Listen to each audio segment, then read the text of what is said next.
거룩하고 새로운 상상이라는 시리즈로 여러분들과 말씀 나누고 있습니다. 오늘 8번째 순서로 진리가 너희를 자유케 하리라 라는 제목으로 함께 말씀 나누려고 합니다. 방금 권 집사님께서 말씀 봉독해 주셨는데요.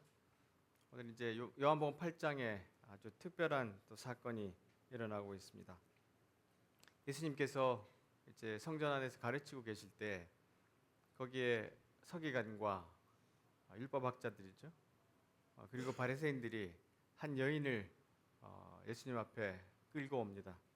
와서 예수님 앞에 이렇게 이야기를 합니다. 현장에서 간음하다가 잡힌 여자입니다.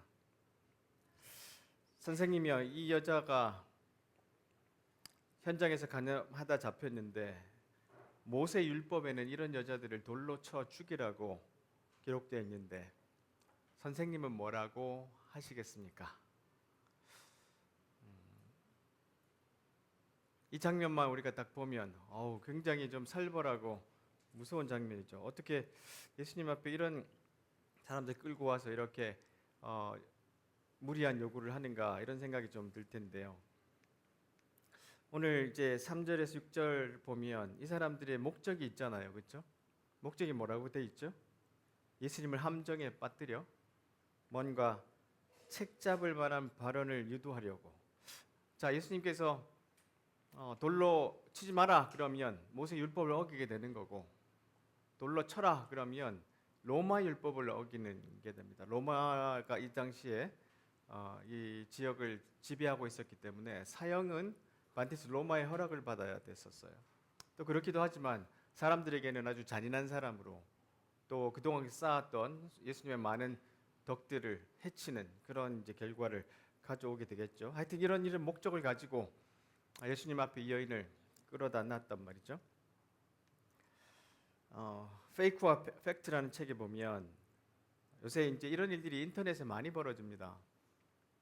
인터넷의 폭도들이 하이브 마인드라는 게 있는데, 이게 뭐냐면 다수 개체를 지배하는 하나의 정신, 이걸 이제 하이브 마인드라 그러는데, 이제 논리적이지 않아요.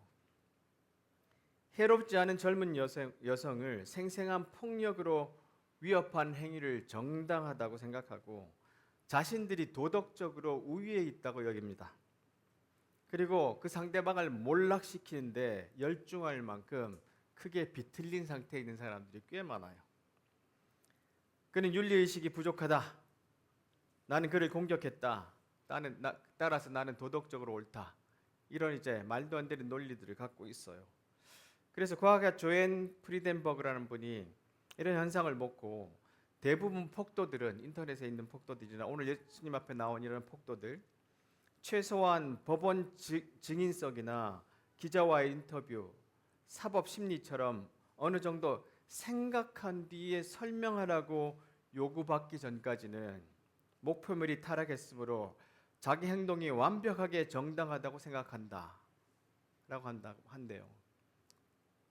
생각하고 설명하라고 요구받기 전에는 제 멋대로 행동한다는 뜻이에요. 이런 일들이 우리에게 지금 너무나 눈에 보이는 일들이나 사건들 통해서 우리가 잘 확인할 수 있는 아주 흔한 일이 돼버렸어요.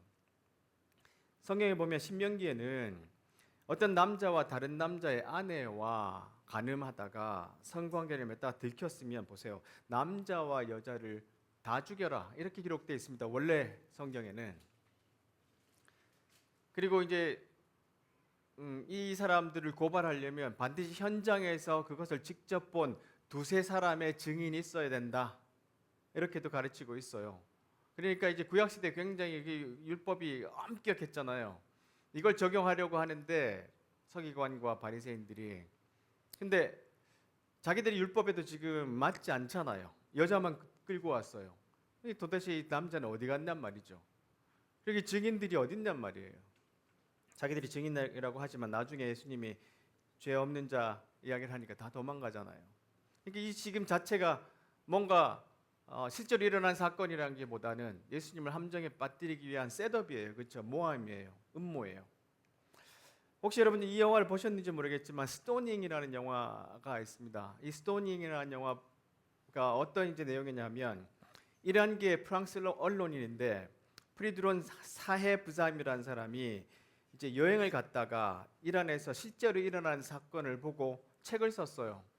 그걸 가지고 이제 영화를 만들었는데 여기 주인공 소라야 M이라는 사람이 굉장히 순종적이고 아주 여인상으로는 아주 존경받을 사람이었어요. 근데 이 남편이 지금 다른 여자랑 간음을 하고 있었어요.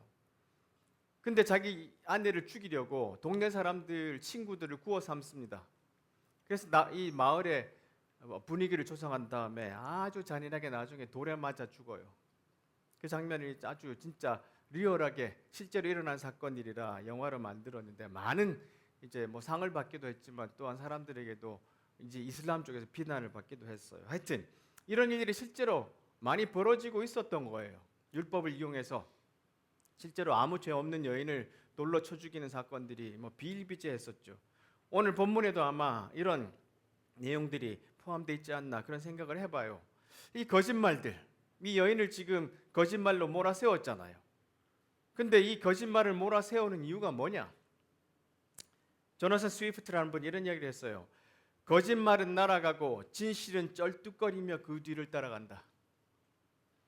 그래서 사람들이 기만당한 것을 깨달을 즈음에는 이미 때가 늦었다. 벌써 죽었어요.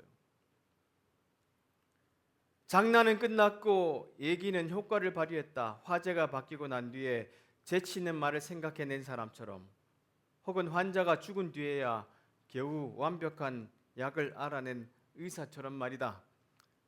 거짓말을 먼저 퍼뜨려 놓고 그 거짓말이 충분한 이제 효과를 발휘하고 난 다음에 사람들이 나중에 그거 거짓말이었구나 깨달을 때는 벌써 늦어버린 상황들이 너무나 많다는 거예요. 이런 것들을 계속해서 이용하는 사람들이 너무나 많죠. 진실의 조건이란 책. 이 책은 스웨덴에서 모든 고등학생들이 다 읽어야 되는 필독서가 됐어요. 하도 거짓말들이 많으니까. 이 책에서 이런 이야기를 합니다. 음모론자들은 최소한의 증거를 기반으로 이론을 만들고 어떤 반대 증거보다 자신의 증거를 중요하게 여긴다. 또한 모든 반대 증거가 음모론의 일부라는 가정 때문에 가설 검증이 불가능하다. 특히 여기에는 종교적 사고방식과 연결고리가 존재한다. 항상 종교적 사고방식이 여기 뒤에 지금 도사리고 있어요. 오늘 본문에도 그렇고 우리 한국에서도 지금 일어나는 사건 가운데 얼마나 종교적인 사람들이 앞에 나와서 특히 기독교가 이 세상의 음모론들을 만들고 있습니까?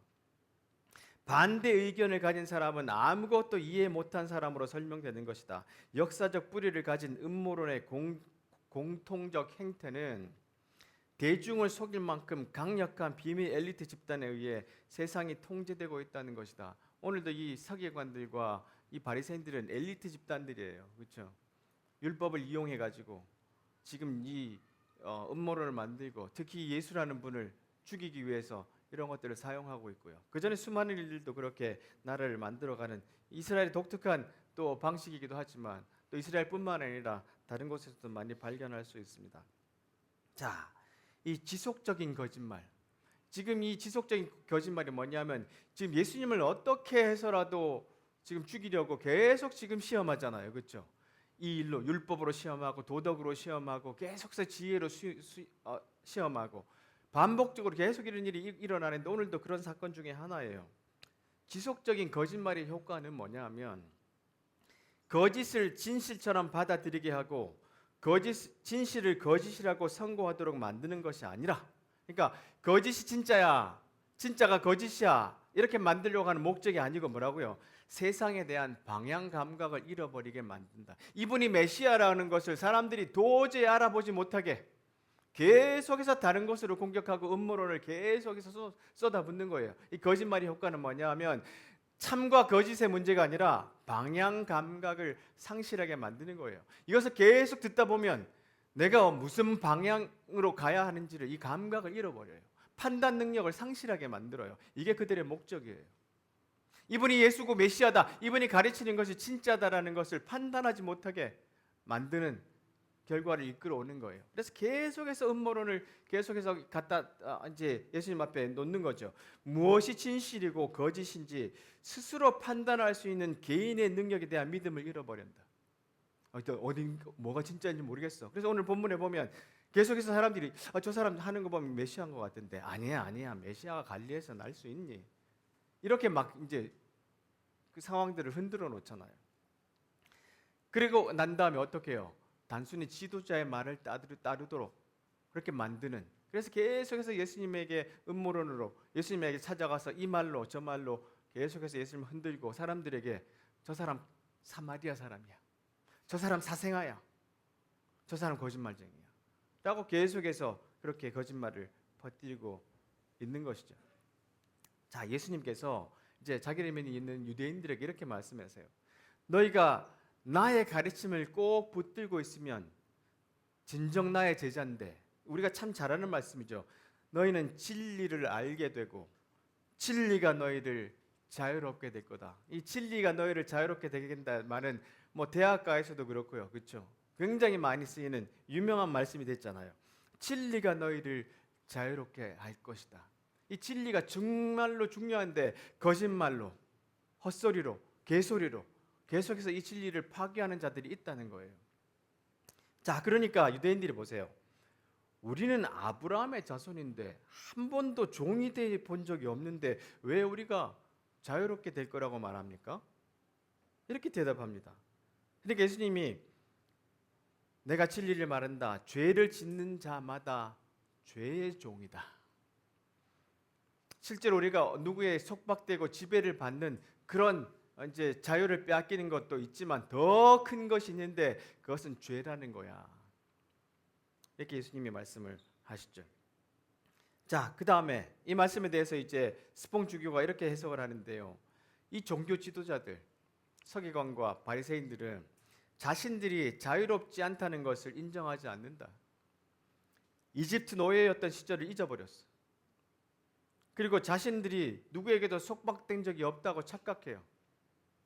지금도 로마에 지금 속박돼 있잖아요. 그런데도 자기들은 아니라고 주장해요. 우리는 아브라함의 후손이다. 당신은 우리에게 자유를 줄 수 없다. 자유는 자신들의 타고난 권리라고 주장합니다. 예수는 대답해요.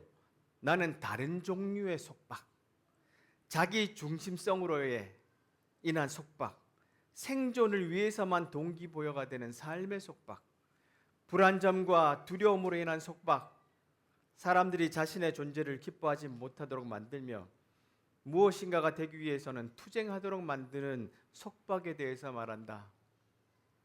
그는 누군가를 끌어내려야만 자신이 올라갈 수 있다는 생각의 속박으로부터 벗어나라고 요구한다.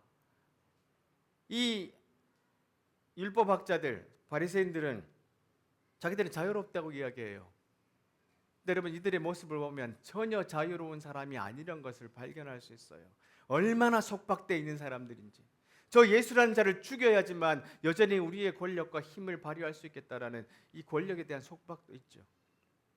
그리고 이 여인을 잔인하게 끌고 와서 충분한 증거가 없음에도 불구하고 계속해서 이 여자를 돌로 치려고 하는 그런 잔인성에 대한 속박도 있어요.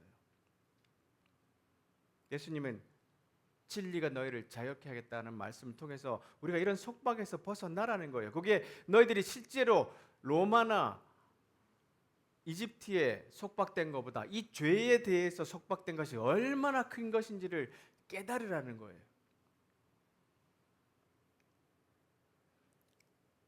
그들이 대답합니다. 우리 아버지는 아브라함입니다. 예수님께서 말씀하세요. 너희가 진짜 아브라함의 자녀들이라면 아브라함이 행했던 일들을 너희들이 할 거야. 아브라함이 행했던 일들이 뭡니까?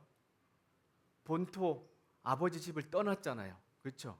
모든 매여 있는 것들에서 하나님의 말씀을 듣고 지시한 땅으로 떠났어요. 그 믿음의 아버지로서 계속해서 그 아버지 하나님 아버지 말씀의 인도하심으로 쫓아갔던 삶을 살았던 자예요. 근데 너희들이 아브라함의 자손이라고 하면서 아브라함이 했던 그 일은 행하지 않고 너희들은 어떻게 해요? 그 말을 가르치는 나를 죽이려 한다. 반대되는 일을 하고 있다고 이야기를 하시는 거예요. 그러니까 이렇게 이야기하죠. 우리는 사생아가 아닙니다. 이 말은 뭐죠? 당신 사생아잖아. 예수님이 가르치는 그 진리의 말씀을 들으려고 하지 않고 그 말하는 사람을 비난해요. 우리가 원래 요즘 그렇죠. 그 사람이 말하는 진실에 대해서 이야기하지 않고 너 어떤 자잖아. 너 과거에 무슨 뭐 했잖아. 계속해서 그 사람을 비난하는 일들이 있죠. 눈을 돌리게 만들죠. 똑같은 일들을 이렇게 하고 있습니다. 그래서 봉주교도 이어서 말하기를 너희는 이해하지 못한다. 영광은 권력을 쌓아 올리기 위해 노력하는 것으로 이루어지는 것이 아니라 영광은 너의 생명과 사랑을 내어줄 수 있는 자유함을 갖는 것에서 오는 거다. 진짜 자유함은 생명과 사랑을 내어줄 수 있는 것. 예수께서 십자가에 죽으시는 방식, 그것으로 인해서 진정한 자유함, 그것이 얻어진다고 계속해서 이 본문에서 예수님은 가르치고 있어요. 자, 이들이 예수님을 이렇게 여인을 데리고 와서 고소할 때 예수님이 하셨던 독특한 일이 있으셨잖아요. 예수님이 바닥에 앉으셔가지고 이렇게 손으로 바닥에 뭘 쓰셨어요. 근데 많은 사람이 예수님이 지금 뭘 쓰셨을까? 이제 모래 쓰셨으니까 남아있지는 않겠죠. 그래서 사람들이 상상해 봅니다. 끌고 온 사람들의 죄를 1번 누구 무슨 죄, 2번 누구 무슨 죄, 3번 누구 무슨 죄, 뭐 이렇게 주장하는 어떤 이제 주석가도 있기도 하고요. 여러 방식으로 상상을 해보기는 하는데 예수님께서 이렇게 조금 한숨을 좀 돌리시면서 생각하시는 장면 아닌가 그런 생각이 저는 그렇게 들어요. 자, 오늘 이 본문에서 분명해지는 것은 뭐냐면 아까 말씀드렸죠. 더 중요한 죄가 있다는 것을 예수님이 지금 가르치고 계시는 거예요. 하나님이 주신 율법은 마음속 어두운 곳에 하나님의 심판의 빛을 비추기 위한 것인데 그것을 자기의 의를 드러내는 수단으로 사용하는 뿌리 깊은 죄가 있다는 거예요. 자, 너희들에게 하나님이 율법을 주신 이유가 뭐지? 우리 안에 아주 어두운 곳에 하나님께서 빛을 보여주시기 위해서 율법을 주신 거잖아. 근데 너 바리새인들, 너 율법학자들은 늘 그 법만 가지고 살지. 그런데도 그 법을 가지고 다른 사람들을 핍박하고 자기 의를 드러내는 수단으로 사용하고 있지. 이게 훨씬 더 큰 죄야. 훨씬 더 큰 속박이야. 예수님이 그렇게 지금 가르치고 계시는 거예요. 자, 예수님께서 땅에 이렇게 뭐를 쓰시는데요. 예수님 좀 기다리시면서 이게 진짜가 아닌가 사실인가 조금 증명해 보이시기를 원하시는 부분도 있다는 생각이 들어요. 아까 제가 인용했던 그 진실의 조건이라는 책에서는 이렇게 이야기합니다. 실제로 이들이 가늠한 여자를 데리고 왔다 그랬잖아요. 이것이 지식이 되기 위해서는요 3가지 정도가 충족이 돼야 되는데 모든 지식이 다 그렇다고 그래요. 간단하게 설명하면 첫 번째는 이게 진짜인지 아닌지에 대한 믿음이 있어요. 자, 바깥에 비가 와요. 비가 온다고 내가 생각해요. 바깥에 지금 두둑두둑두둑 예를 들면 빗소리가 들려요. 그러면 내 마음속에 비가 오는구나 하고 하는 믿음이 생겨요. 두 번째로는 그것이 진실이어야 돼요. 창문을 열어보니까 비가 와요. 그렇죠? 근데 그냥 나는 두둑두둑 소리를 듣고 내 그 베란다에 물이 떨어지는 걸 보고 비가 온다고 생각을 했는데 사실은 위에서 지금 물을 주고 있는 거예요. 식물에다가. 그럼 진짜 비가 오는 게 아니잖아요. 그러니까 내가 생각하고 있는 것이 믿음이 사실이 아닐 수도 있어요. 그래서 어떻게 해요? 타당한 근거와 증거가 있어야 돼요. 이 3가지가 다 충분적이 돼야 진짜 지식이 되는 거예요. 참이 되는 거예요. 그래서 믿음이란 특정한 생각을 동반한 심리 상태를 말하고 생각의 내용이 현실과 부합해야 되고 단지 운 좋은 추측으로만 성립되는 게 아니라는 거예요. 그래서 이 3가지 중에 내가 이걸 뭘 하나 믿었어요. 믿음이 없으면 우리가 살아갈 수 없기 때문에 그 믿음이 진실인지 아닌지는 반드시 좋은 근거, 타당한 증거를 찾아내야 돼요. 이 과정을 안 거치고 무조건 믿는다는 것은 아주 큰 절망이나 아니면 실수할 가능성이 많게 되는 것이죠. 자, 43절에 예수님께서 이런 말씀을 하시죠. 너희가 왜 내가 하는 말들을 이해 못하는지 아느냐? 왜 이 지식들을 가지고 계속해서 내가 진리를 이야기하는데 왜 이해 못하는지 아니? 너희가 내 말을 못 듣기 때문이야. 근데 보세요. 예수님 굉장히 강한 선언을 하세요. 내가 아버지 마귀에게 속했기 때문에 내 말을 못 알아듣는다는 거예요. 진리를 못 알아챈다는 거예요. 내가 와서 지금까지 이렇게 역사하고 가르치고 했건만 너희들은 내가 메시아인지를 못 알아먹는 이유가 뭐냐? 네가 아버지의 마귀 속에 속해 있다는 거예요. 마귀는 처음부터 살인자고 진리가 없는 자고 진리 안에 서지 못하고 거짓말쟁이고 거짓말쟁이의 아버지인데 너희가 그 마귀 말을 듣고 있기 때문에 그렇다는 거예요. 그러니까 우리가 생각할 때 단순히 참과 거짓의 싸움가 아니라 이 마귀와 예수님의 이 전쟁이라는 것도 예수님께서 오늘 이렇게 드러내시는 거예요. 잘못하면 제가 헛소리하고 거짓말하는 정도가 아니라 마귀의 자녀이기 때문에 그렇다는 거예요. 거짓말하는 사람들의 속성 안에 그런 것들이 있다는 건데 이 마귀라는 게 뭐냐? 헬라어에는 디아블로스라 그래요. 이 마귀의 원래 뜻이 뭐냐면 중상하는 자, 비방자.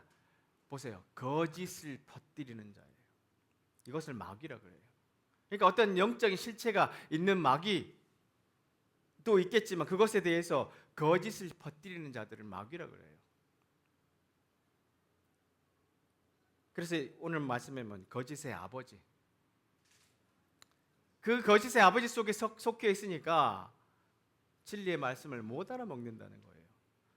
근데 그런 말들을 우리가 계속해서 듣고 있으니까 우리가 마치 그런 것처럼 착각하고 사는 세상의 사람들이 너무나 많고 특별히 한국 교회가 지금 한국을 망가뜨리는데 제일 1번지 안에 서 있습니다.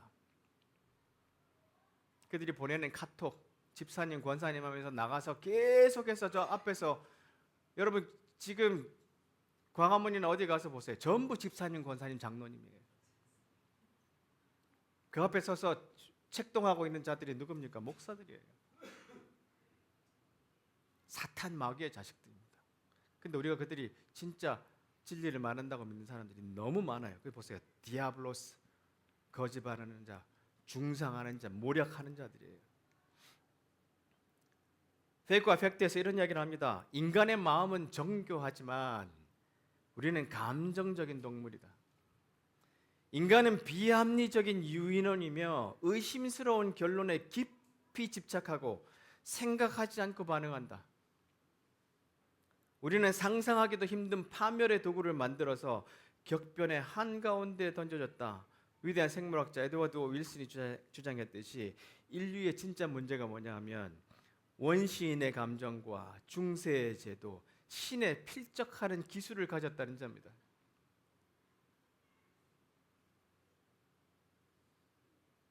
지금 신에 필적하는 기술 우리가 가지고 있잖아요. 그렇죠? 동시에 모든 것을 볼 수 있는 상황들이 되어버렸어요.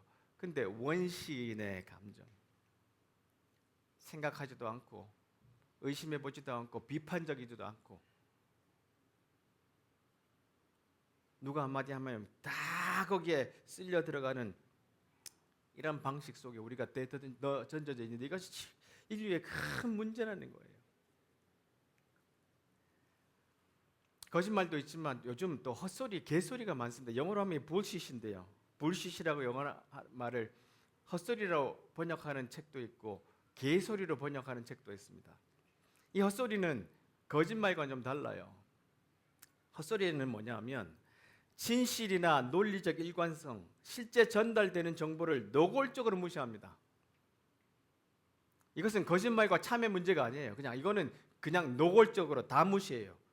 청중의 주의를 산만하게 하거나 압도하거나 위협함으로써 그들을 설득하거나 감동을 주기 위한 언어, 통계 수칙, 데이터 그래픽, 기타 형태의 설명을 다 들면서 사람들을 이상한 곳으로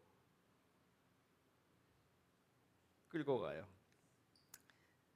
개소리에 대한 책이 아주 유명한 책인데 이 책에서도 이렇게 이야기합니다. 누군가 자신이 진실을 안다고 생각하지 않는다면 그가 거짓말을 하는 것은 불가능하다. 이 뜻이 뭐냐면요. 거짓말하는 사람은 내가 거짓말하는지 알고 있어요. 이게 사실인지 아닌지를 알고 있다는 거예요. 개소리를 지어내는 사람들은 이게 참인지 거짓인지 상관이 없어요. 따라서 거짓말을 하는 사람은 진리에 대해 반응해요. 이 뜻이 뭐냐면 거짓말은 이게 거짓말인지 내가 알고 있어요. 그리고 그는 그만큼 진리에 대해서 존중하는 셈이에요. 알고 있으니까 진리가 뭔지.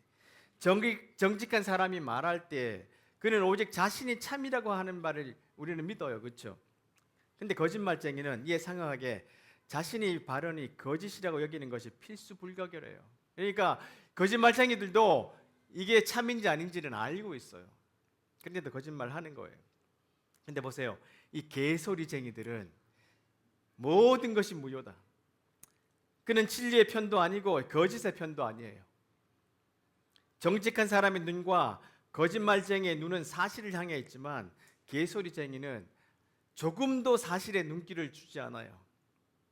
자신이 하는 개소리를 들키지 않고 헤쳐나가는 데 있어 사실들이 그의 이익과 관계되지 않는 한 그는 그 자신이 말하는 내용들이 현실을 올바르게 묘사하든 그렇지 않든 신경을 쓰지 않는다.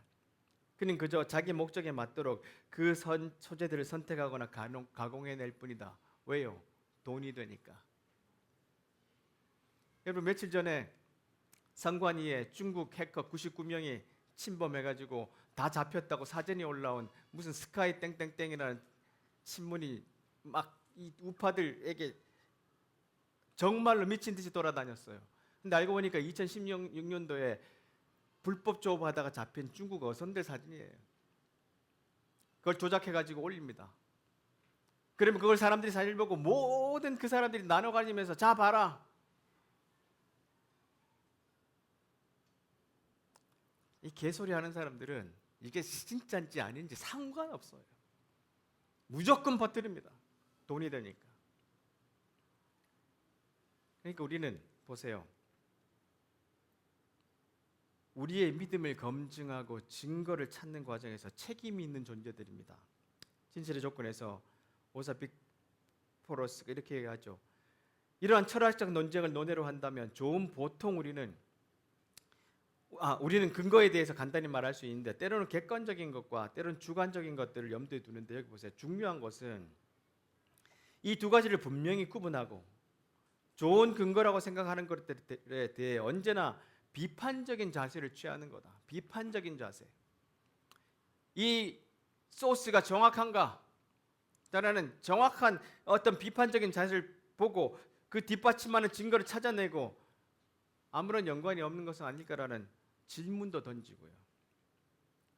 우리에게는 이 믿음을 검증하고 증거를 찾는 과정에 대한 책임이 있다는 것을 분명히 알아야 돼요. 이것을 까발리지 않으면 세상이 점점 더 바보 같은 이야기들 속에 파묻혀갈 위험에 처해 있어요. 보세요. 집단 착각이라는 책에서 이런 이야기를 합니다. 오해하지 말아야 할 사실이 있다. 나는 그런 사람 아니야. 그렇지 않다는 거예요. 여러분과 나는 지금 이 순간에도 집단 착각에 휩쓸려 다니는 중이다. 마치 물고기 떼가 투명한 그물에 걸려드는 것처럼 우리는 수능과 자기 검열에 덫에 아무런 생각 없이 빨려들고 있다. 특히 소셜미디어에 힘입어 자기 검열에는 우리의 나쁜 본성은 더욱 급격하게 전이되는 중인데 자 보세요. 여기에서 우리가 중요하게 던져야 될 것이 뭐냐면 왜라는 질문이에요. 왜?